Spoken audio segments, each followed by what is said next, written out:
We don't have any blowing here. It's pretty nice and calm, so that gets hard when it's blowing and drifting.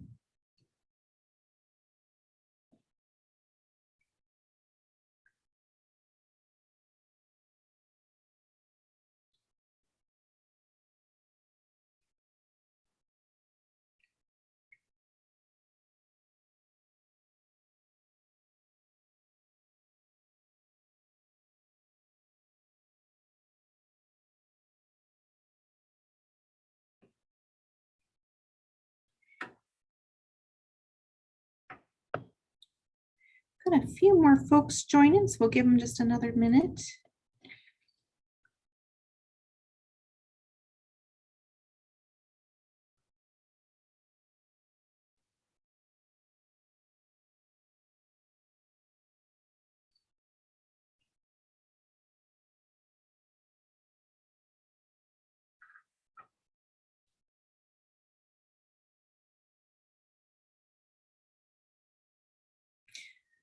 All right, everyone. Well, why don't we go ahead and get started? And if you could just maybe introduce yourself in the chat, I would appreciate that. There's some new names joining us today, so appreciate you taking the time to visit with me in our monthly website chat. As most of you know, I'm Jennie Stapp, and I'm the state librarian, and want to thank Colette for helping to organize these fantastic website chats. It's such a great opportunity for me to connect with all of you and just share some regular updates from what's going on at the state library. I apologize, I've been interrupted by a legislator and I just need to respond. That's the trouble with getting ready for the legislative session.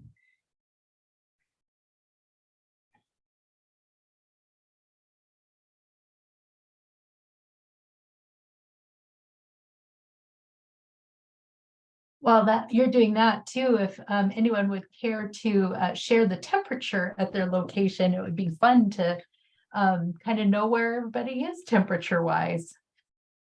I think I started at -4 in the North Valley of Helena, and I think we're up to 9 degrees at my house.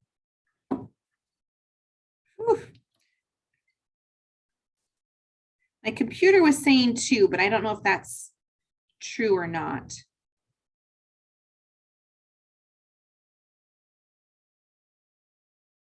All right, well, I apologize for that interruption.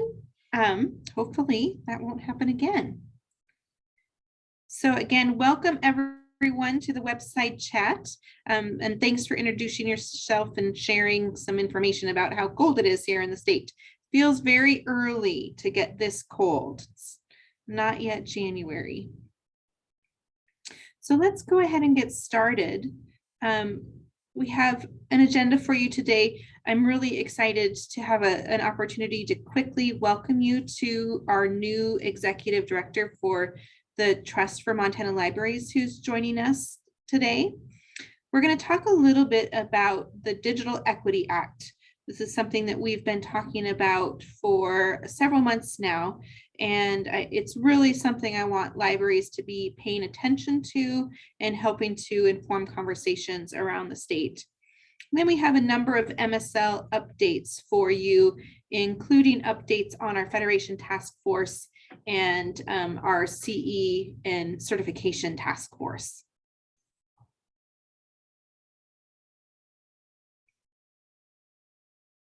So Kirsten is with us today. The Trust for Montana Libraries, which was created in around 2019, has reached the monumental step of being able to hire our first part-time executive director. She just joined us this month. She lives in Missoula and has experience both as a librarian as well as an ED for nonprofits. And Kristen, I'll let you just say a word of hello to those joining us in our website chat. Hi, yeah, I'm so excited to start getting to work with the trust, and we got some big stuff coming. So hopefully, I'll get to attend more of these and see all of you more often. Yeah. And the trust is becoming more and more active in different events like the Montana Library Association meetings. So you can expect to see more from the trust and Kirsten herself at those kinds of events. So really glad you could be with us today, Kirsten. Me too.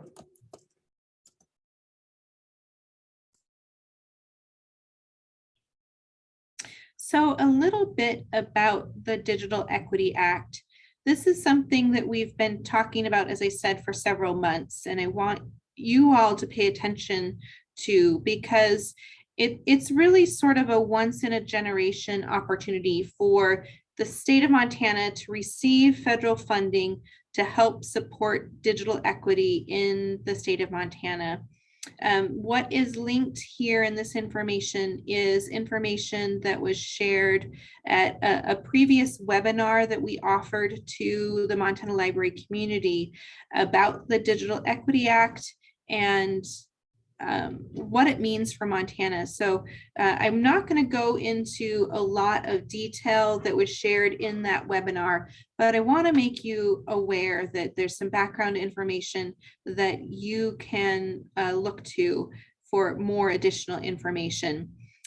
Essentially, though, the federal government, through a number of the different appropriation bills that were passed coming out of COVID and last year, including the IIJA, is making money available to states for continued broadband deployment, but also digital equity and inclusion efforts. And each state is required to create a plan for how they are going to improve digital equity in their states. And based on those plans, will be awarded, we anticipate, somewhere between $300 and $500 million to support digital equity in Montana. Some of you might recall the BTOP days, the Broadband Technology Opportunity Program, which was the last time we saw significant investment in digital equity and digital inclusion funding in the state. At that time, the State Library received around $4 million to help libraries improve providing technology and computing support to your communities. You might recall that we were able to purchase new public access computers. We had a consultant that helped libraries apply for and receive E-rate dollars. It was through some of the BTOP monies that the Missoula Public Library was able to purchase the Web on Wheels bus that brought internet services to remote areas that they served. And we had a significant focus on digital literacy training. That's when Jen Burnell joined our staff. She was first hired as our BTOP trainer to do digital literacy support. And we worked with a variety of partners, including the Digital Academy and AARP and the Montana Department of Labor and other groups to help share information to support our communities and to help improve digital literacy services in our state. That is the kind of opportunity that is once again in front of us. And you've probably seen some emails from me about meetings that have been occurring around Montana, as well as some upcoming online meetings where it's a chance for vested partners and members of the community to talk to state officials about what the need is in your areas and how we can help address digital equity and digital inclusion in our communities. And libraries, I don't need to tell you this, play such a fundamental role in bringing internet access and in bridging that digital divide in our communities. So it's really an opportunity for us to share what the opportunities are. The state of Montana has contracted with some firms that are going around the state, providing opportunities for kind of town halls, forms of conversations that will inform how the state's digital equity plan is ultimately written.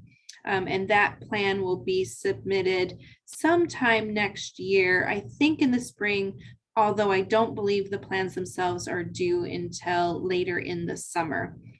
So again, there's just real opportunity for us to talk about what libraries can do to help to play a role in supporting digital equity. And as a result, there could be real opportunity for funding coming to libraries to help with some of these efforts.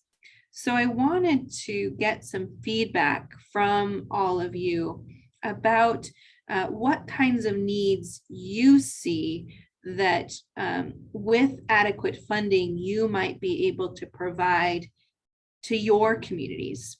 As I said, we know libraries still have aging public access computers, although we're kind of hearing that those are being used a little bit less frequently in some places because people are bringing their own devices in and using the Wi-Fi that's available in libraries. There would be opportunity potentially for increased and improved Wi-Fi access. As you know, we've been working to improve the cabling and wireless access in about 30 libraries in Montana. This is an opportunity for us to seek additional federal funds to extend that program to other libraries that may be interested. We may be able to again contract with someone to help us with the cost of internet through E-rate consulting services and E-rate applications. The possibility of continuing to extend and grow the hotspot program exists with this funding. We've heard many, many times that especially our really small libraries just need technology support. You need someone you can call to come into your libraries and help provide support for your computing environment, whether it's the computers themselves or the internet services. As I mentioned, during BTOP, we had a significant focus on digital literacy. There'd be an opportunity for us to think about what those needs are and how we might support them again. And I'm sure that there are other things. We need to hear from all of you so that we know what we should be advocating for, what will be most meaningful for all of you. And then importantly, I hope the library community can kind of speak in one voice at these events so that as these state officials are hearing from libraries, they're hearing the same consistent message about the importance that libraries play in this specific area and some real solutions that could be funded through this funding. Just going to pause there and ask if there's any questions or comments, or if you might have any suggestions for needs that you see in your community that could potentially be funded through these monies.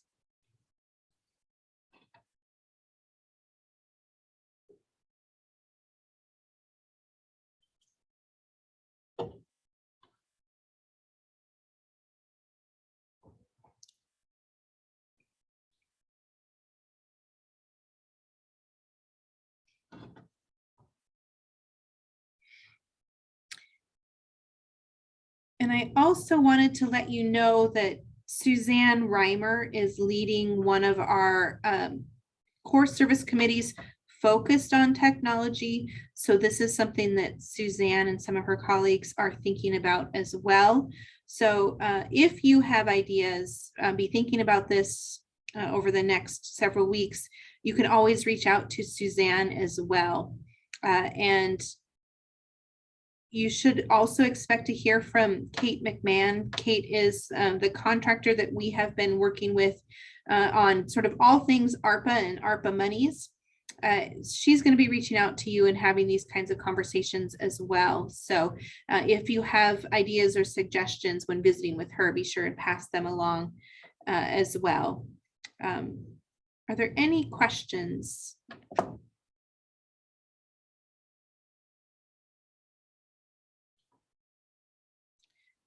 Colleen says there's spotty internet in central Montana and people who cannot afford the internet. You know, obviously an obvious role for libraries to help provide support to them. And I know that there's also talk of additional funding to help make the cost of internet more affordable through some various different kinds of federal funding.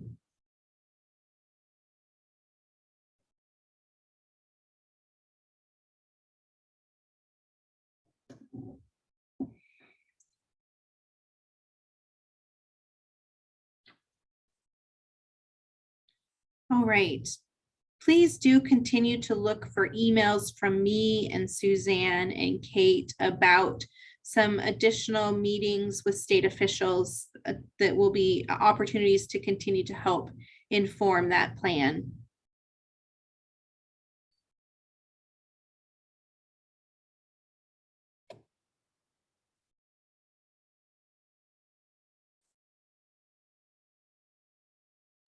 All right, I'm going to move on, but feel free to continue to add any questions or comments or thoughts in the chat. So some updates from the State Library. We have a new commissioner appointed by the Office of the Commissioner of Higher Education. Her name is Patricia Dubosky. Some of you up on the Highline might know her. She's the new library director at Montana State University Northern in Havre. She joined that library in June. She's replacing Kenning Arlich on the State Library Commission. As you know, we have one appointee of the Commissioner of Higher Education who has to be a librarian from within the Montana State University system, and Patricia is filling that seat. So her first meeting will be coming up on December 7th. We're really looking forward to having her join us. We do have one additional vacant seat on the commission right now. Kirsten stepped down from her seat, and so we're working with the governor's office on a new appointment to replace her. And then very excitingly, we have a new home in Helena. And if you can see behind me, the move is in progress. I think most of you know that we had a very serious flood in the State Library back in July. And so we've largely been homeless for several months. The building that we are moving into is located on the corner of Montana and 11th. If you're familiar with Helena at all, that's near the Safeway that's on the southern end of Montana. It's a nice visible location for the State Library within walking distance of the Capitol complex. It was most recently used by the Office of Public Instruction, and as more and more of their staff have begun working remotely, the building became available. And so we are literally in the process of moving over the next several days, and I hope to be fully in that new location by the end of the month. So we're really excited to have you and excited to show off the space when you come to Helena, so be sure to let us know.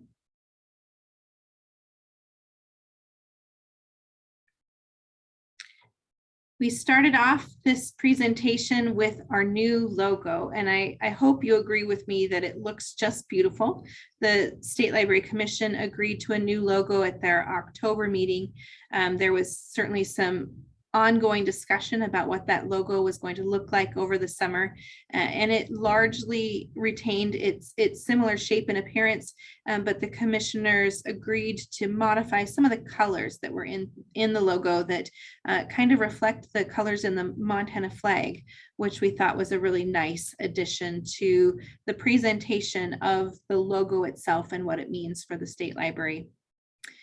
We are at the point in the rebranding process where now that we have sort of a unified look and feel for the State Library, our focus is shifting to more of an educational and outreach campaign.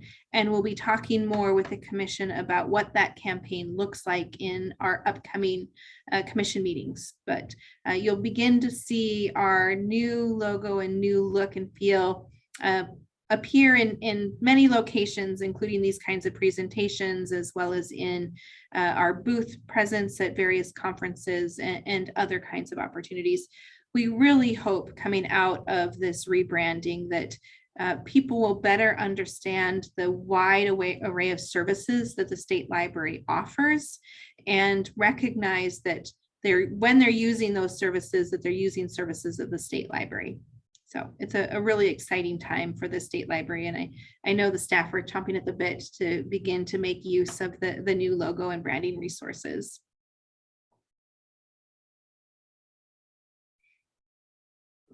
Just a few updates from the upcoming legislative session. You'll hear us talk a lot about the per capita per square mile state aid legislative bill. We don't have an actual bill number yet. That piece of legislation is currently being referred to as LC 344. This bill, you've heard me talk about it now for well over a year. It will reauthorize the state aid funding.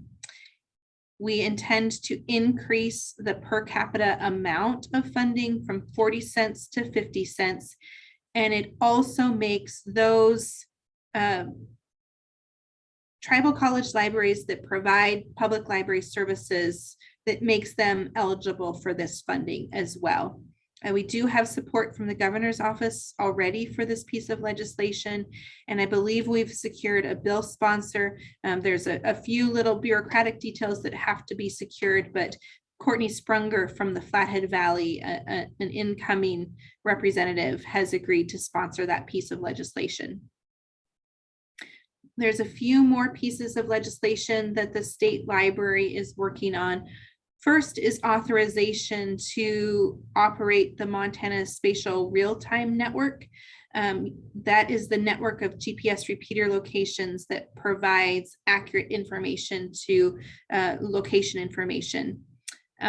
We are seeking authority to operate that, as well as authority to collect a subscription fee for people who need access to that data in real time.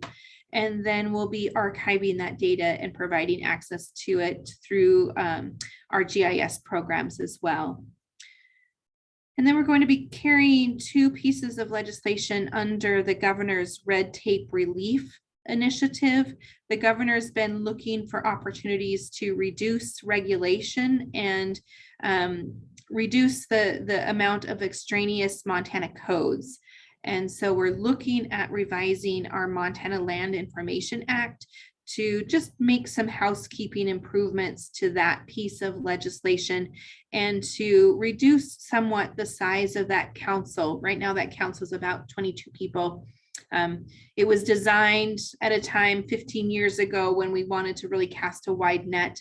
But now, in terms of the overall operations of that act, we've recognized that we could operate more efficiently with a smaller council. And then similarly, statute requires us to have a natural resource information system advisory council. The interesting thing about that statute is that it says that the council is intended to advise us on how to implement a natural resource information system, which we implemented back in the 80s. And so that council itself hasn't met in about 10 years. And so it's time to just remove that code from the books. The governor released his budget this week. And as I said, he's supporting the state aid reauthorization. The one piece of disappointing news is that he did not include the additional $4.8 million that we have asked for to help expand our various statewide programs and to increase e-resources services. So we've been having conversations with the Montana Library Association about how we can go about working directly with the legislature in order to try to secure that funding outside of the governor's office. I was cautiously optimistic that the governor might support it, but ultimately he chose not to. So it doesn't mean the door is wholly closed. It's just a different avenue that the Library Association will need to go through in order to try to secure some of that funding. There were a number of other housekeeping kinds of requests that the state library has asked for, including some one-time only money to help support the real-time network and a few other kinds of housekeeping requests. And it looks like those requests will be included in the governor's budget and able to move forward through the legislative process. There are many, many, many other bill drafts, well over 1,000 bill drafts at this point. I'm sure that number is going to top 3,000 this year. We are starting to see some legislative bill drafts pop up that are of concern. Some that look like they plan to address obscenity laws, and those particular pieces of code have implications for libraries. So that's something that we're going to have to be paying attention to. We're working closely with the Library Association and their lobbyists to track these kinds of bills and to have discussions about the importance of intellectual freedom and making sure that libraries have the ability to ensure that you have the authority to manage your collections in accordance with your collection development policies and with the assurance of maintaining intellectual freedom in your communities. Please, as we begin going down the legislative road this session, I encourage you to pay attention to any kinds of communication from me, from Alyssa and Rachel, the MLA Government Affairs chairs, any leadership from the Montana Library Association. It's going to be really imperative for libraries to pay attention to the legislation because it could have very direct implications for our work here in the state. I'll pause there and ask if there's any questions there.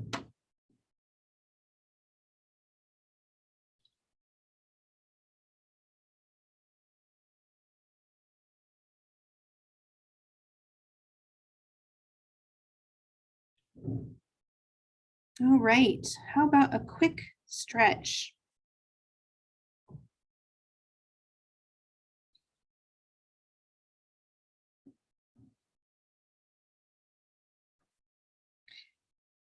And again, if you have any questions or comments while you're stretching, be sure and let me know or put them in the chat.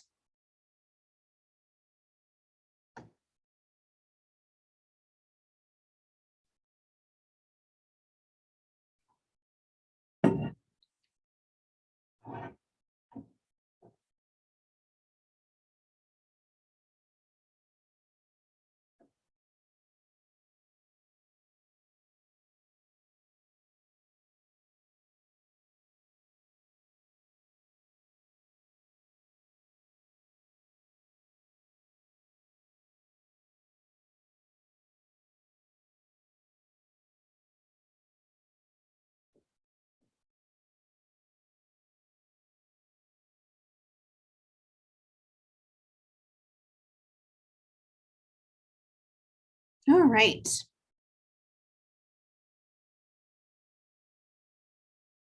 So Tracy couldn't be with us today. She's taken a very well-deserved day off with all of her travel and work that's going on.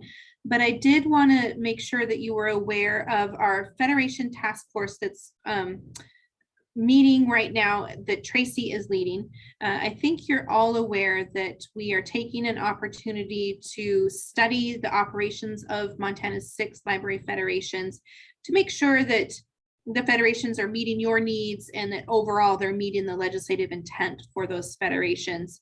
We have a task force that's been seated, and over the course of the fall federation meetings, staff and federation attendees discussed some questions that we have related to federation purpose and operations, kind of what you find of value from those federations and maybe what we could do to improve them. Tracy held the first meeting of the Federation Task Force last week on November 10th. And from that meeting, the task force was able to review all of the feedback that was gathered this fall about the federations and to start to think more deeply about the kinds of questions that we want to ask ourselves. There was some great feedback provided about what is a value of the federations, particularly around maintaining that kind of regional opportunity to talk to your colleagues and peers and better understand situations and circumstances that impact you in your areas of the state, and also opportunities for continuing education and continuing learning and professional development at that regional level. We're hearing strongly that that's of significant value to all of you through those federations. There's a lot of continued thought and reflection that needs to happen before the federation can make, the task force can make any kind of recommendations. Their next meeting is going to be in January. I don't think we have that date scheduled yet, but those dates are always noticed if anybody's interested in participating or listening in.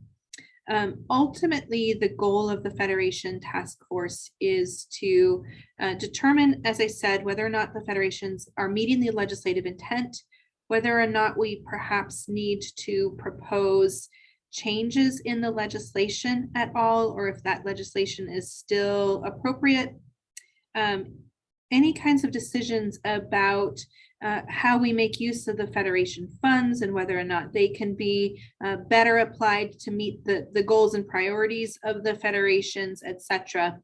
Our hope is that the task force will be prepared to make those recommendations to the commission next June. So, as I said, lots of time for continued discussion and reflection ahead of those changes. And then, of course, if our actions result in any kind of legislative change or administrative rule changes, we would go through kind of a public input process on what those kinds of changes should look like. So early in the process, but wanted to make sure that you were all aware of these discussions.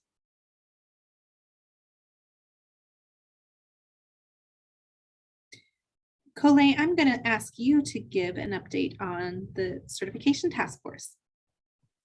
Certainly, thanks.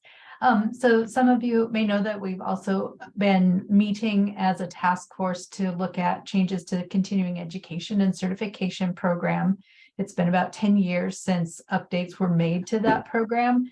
And so it has been time to take a look, see what's working, see what potential changes could be made that makes it both more meaningful, but also, remove any barriers to access and participation in the certification program.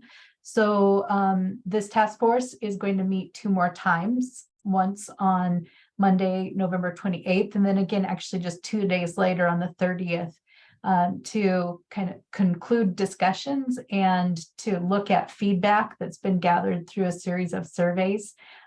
Thank you so much to all of you who have participated and shared the opportunity to give feedback to the task force through those surveys. So what we're going to be looking at as, kind of a format for final recommendations is focused on the program goals, also any changes that may be indicated for the library administration track. That's a kind of a more high stakes area because public library directors must be certified in that track in order to meet the current public library standards. But we're also looking at perhaps some slight changes or recommendations around the staff voluntary track. Feedback and discussion with the task force around the trustees voluntary track really isn't indicating that any significant change or any change at all should be made.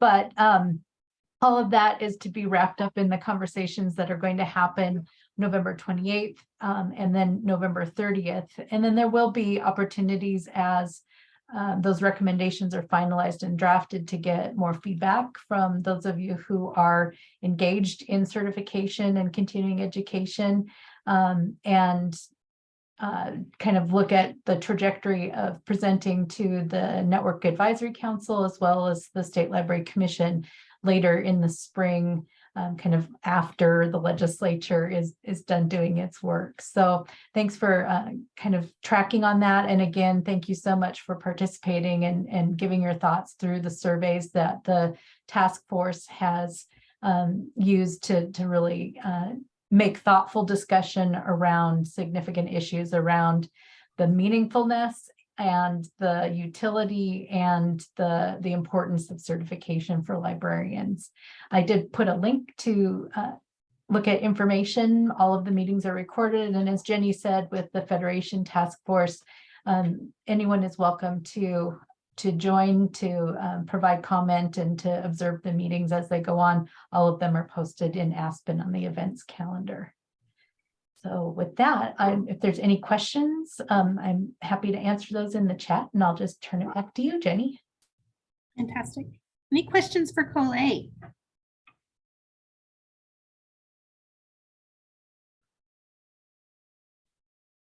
All right. Well, just a preview of what we've got coming up at the December 7th commission meeting. Jen Burnell hosted a teacher workshop this summer in Shoto, where she invited teachers to come and learn more about the Montana Memory Project, and then as a result, create exhibits of content that are important to their community and can be available for any kind of learning opportunities through the Montana Memory Project. So we have an instructor from Corvallis who's going to be joining us to share information about what he learned, the impacts and benefits to his students, and to share his exhibit that he created as a result of that learning. Elsie Arnson has asked for more information about the hotspot program. And so Kara, with support from Rebecca, is going to be providing an overview of the hotspot program and the impacts of that program to the commission. We've been having discussions about an e-resources collection development policy that will go to the commission in December. The intent behind this collection development policy is to guide those statewide e-resources collections. We have a somewhat similar policy already in place for Overdrive, Montana Library to Go specifically. But as we have been investing in various other kinds of e-resources beyond Montana Library to Go, we realized that we did not have a collection development policy that guided that collection development for any kind of collaborative statewide e-resources. And so that's what this policy is intended to develop and guide. The commission saw an early draft of a policy in October, and then the Network Advisory Council had a chance to weigh in on it at their meeting in November. It's had legal review, and we hope to be able to present a final draft to the commission for action in December. So something I think you should all be aware of and hopefully pay attention to, because it's what will guide how we continue to invest in e-resources in the future. One important thing to note, it does outline a process for people to challenge any kind of content within our e-resources collections that begins with the local library, and if issues cannot be resolved, would ultimately bring those questions to the State Library Commission. That is very consistent with the Montana Library to Go policy as well. As I said earlier, we're going to have continued discussions about the rollout of our rebranding and that educational campaign. And I also wanted to make you aware that the commission is going to be having a work session on November 28th, specifically focused on the rebranding discussion. So more information there. And then if the commission takes any action based on those discussions, that would occur at their December 7th meeting. And then, as we do at every December meeting, the commission will be taking action on the FY24 land information plan. Again, this is the plan that we use to set priorities for our GIS data development, as well as the land information grant program that we run to help develop GIS data for the state of Montana. So a busy agenda for our December meeting. It'll be a great opportunity to come together. It'll be the first chance to meet in person with our new commissioner, Patricia. So we're really excited to welcome her to the commission as well.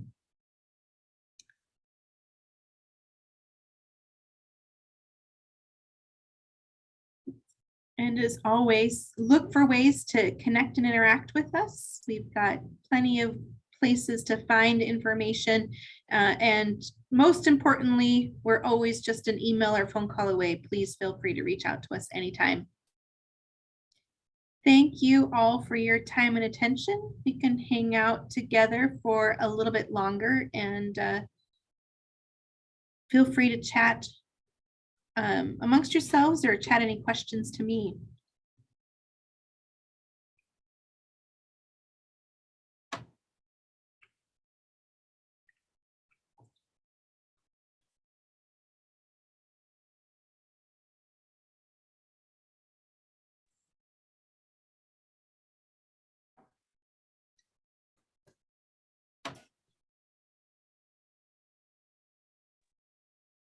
Thanks, Jenny. Just to let everybody know that we'll post a recording to Aspen and to the YouTube channel. So feel free to share that with others and claim your credit for continuing education.